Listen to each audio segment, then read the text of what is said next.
Hey, welcome to Modern Mystic. In this episode, we are going to talk about the definition and the importance of the science of spirituality, which is to us the future, and how we orient towards everything in our work in the spiritual realm that we do, and just helping people evolve beyond themselves.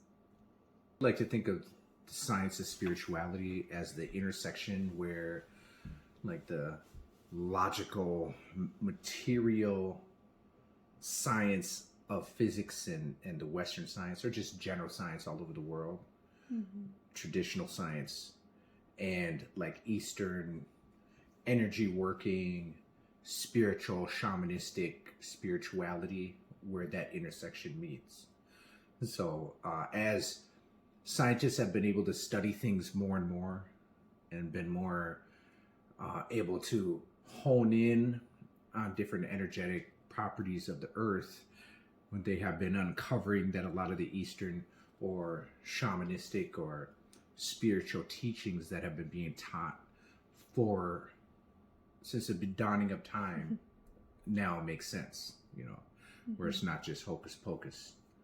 And so that's what we like to teach, because some of us, we think with a certain aspect of our brain where we can understand the more feely type of things about the world a little better, and some of us understand the more logical thinking part of the world, and that's why we like to bridge that gap. Because it really does pay to come back into balance. We can't always be in one area or the other. Yeah, that's very much so. Like, for a long time we've been going on science, science rules the world. It's very part of this material aspect of life, Newtonian science, all about how the physical works. And if you think about that, that is the logical part of the brain, and then all the spiritual stuff is more the creative side and touch, the intuitive side of nature. And things are coming into balance more, which will help us be able to, or which I think is the natural evolution of life, right? We talk about the pendulum swing, where it used to be this way, now it's coming back the other way. And we're finding a balance in that as being human beings, and how to understand and how to be able to be in this world that we are in now. And the types of solutions that this will bring will be harmony between men and women, that it's not just the patriarchy versus the feminism. We'll see balance in medicine and care, so that it's not just, oh, let's cut out your organ, or let's just give you a pill and pretend like that's very Western solution focused. Really cut it out, focus on one symptom, versus let's look at the whole human being as a mind, body, soul organism, and see them as a spiritual entity, and why maybe they're having these ailments, and it's bridging the gap so that we can more accurately know when we need surgery or when we don't, and when we just need a lifestyle shift, which is most often the case. But we're bringing into harmony these two polarities, and we are coming from a world of duality and into this new phase of life where it's gonna pay off to be a person who can be both emotional and logical, who doesn't get lost in their emotions, and who doesn't also be so logical that they can't connect with another human being or their employees, or because really this does save you money. It gives you opportunities to maybe build your own business if that's what you want, but you're just too emotional to even be the logical part of the business, right? So you can see all the opportunity that this brings you in being able to transform forwards and not be stuck in one or the other.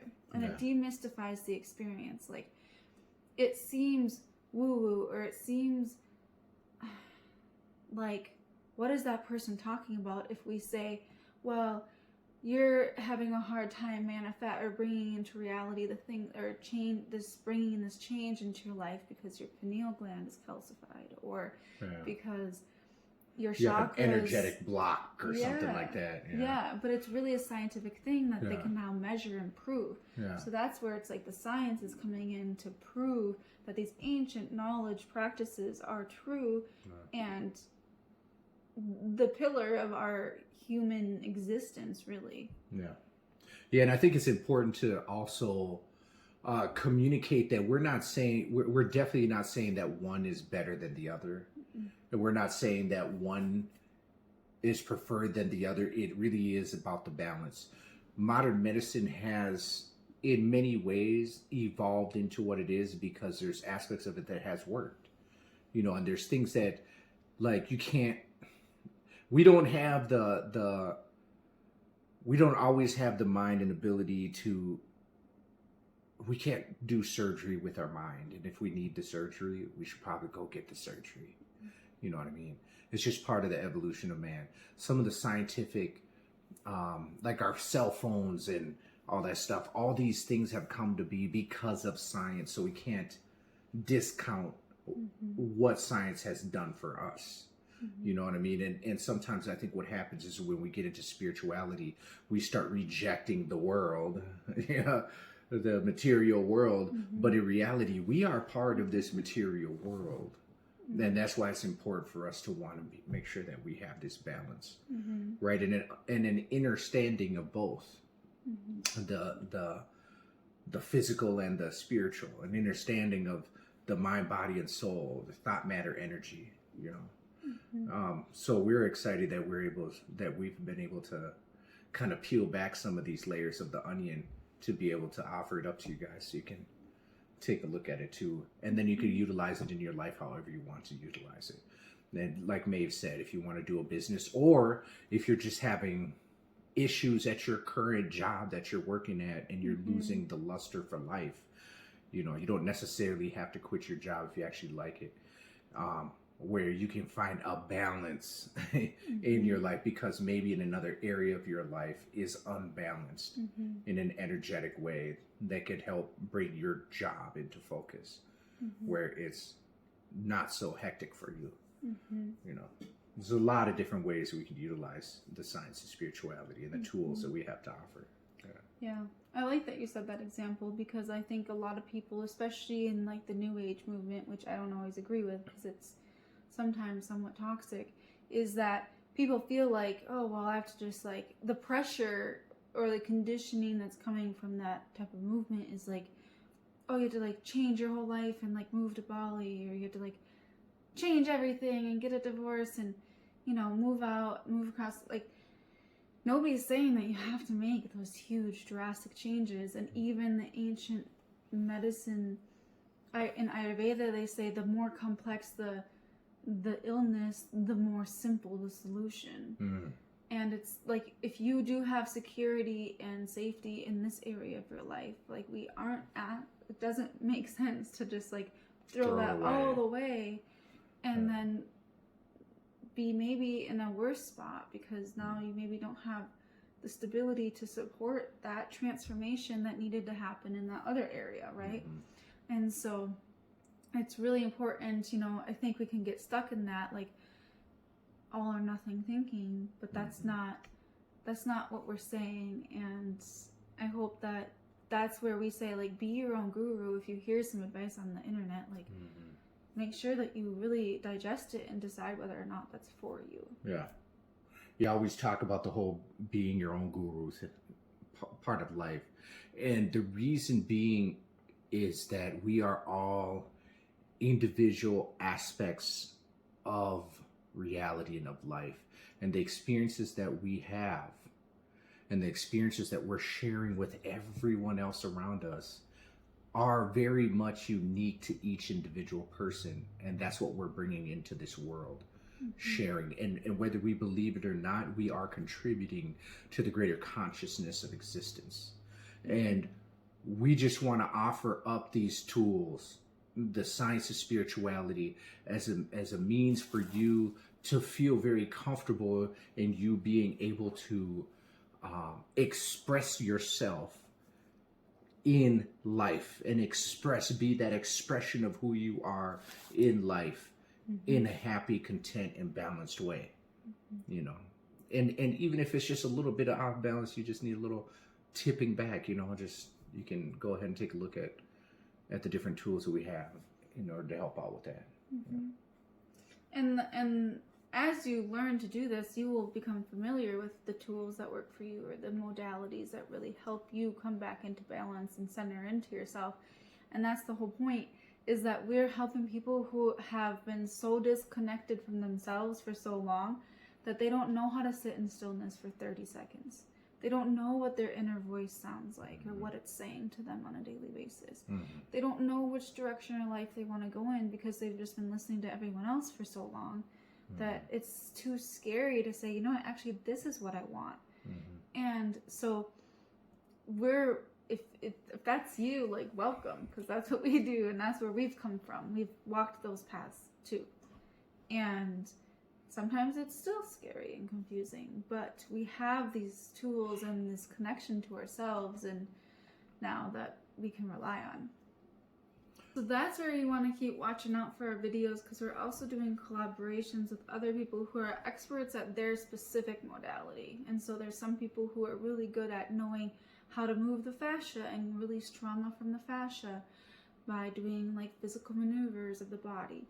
There's some people who are really good at understanding trauma-informed care, and we just did a recent interview with Shelby on that. Check that out. Yeah. What are the other things that you like to would like to have on the channel? I'd like to dive deep into the spiritual stuff and science. Actually, it's kind of it's a flip side of the same coin, so it's very difficult for me to even pin it down to one thing, because to me it's all the same, and they each teach each other. So there's some people that I'm really working on that I listen to a lot that I'd love to invite on our show to have them share some of their knowledge that they experienced, like Billy Carson, you know, even Q Reeves, 19 Keys, he's a good one. I also like David Data. Yeah, he did The Way of a Superior Man. He's a good guy. I like his teachings. I've read his book 4 times. That's how much I like it. And then I also like I'm having a brain fart here. That's okay. I kind of put you on the spot. Yeah. Some of the people that my main guy. You said 19. No, the white guy. Joe Dispenza. Yeah, Joe Dispenza. Yeah, man, I can't believe I forgot about that guy. Yep. Joe Dispenza, he's good. Yep. Yeah. Yeah, and then we listen. What else? Abraham Hicks. Yeah. When I was really in the early paths of this, I was listening to Mooji, Mooji. I was listening to Eckhart Tolle. I was listening to Pema Chodron. Some of those, you know, monks or yogis at the time, like Deepak. Yeah, and it's important that still, though, when you're listening to these people, they are gurus or they are experts in their field or whatever they are doing, but they are still just another human being. And we have an episode on that as well. So as much as we want to say that these people are separate from us or more than us, intelligent, more whatever, more spiritual, more able to be happy, that's not all true, and those thoughts separate you from those realities yourself. You have to keep everything in perspective, because the other part of that is, this is why we say be your own guru, that's their experience. You know what I mean? That's their way of tuning into the quantum field of existence that we live in, and the way that they express it and experience life. And it could completely change your life. We're not saying that it's not, but we just want you to understand that you are just as much capable of being that as they are in your own way. Right? Absolutely. Yeah.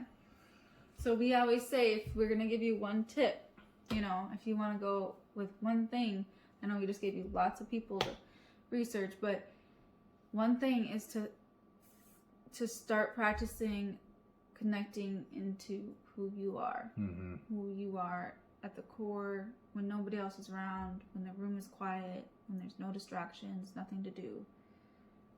What comes up, and start learning to go through that without the anxiety or trauma and meet yourself and say, oh, hi, it's nice to see you here. I'm really glad I get to sit with you for a little bit and chat with you and learn from you, because your inner guide is your inner guide. There's nobody outside of you that could be more important than that relationship that you have to yourself. Amen. Yeah. Woo, that's true. That's 100% true.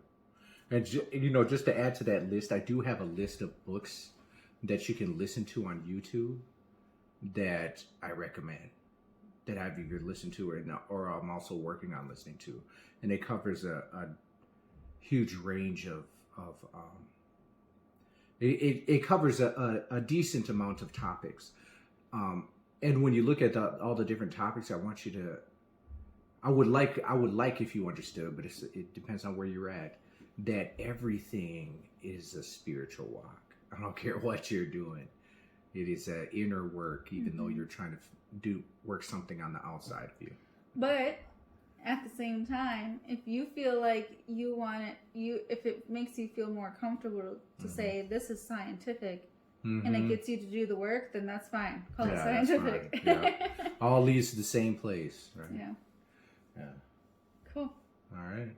Well, thanks, you guys. Thank you.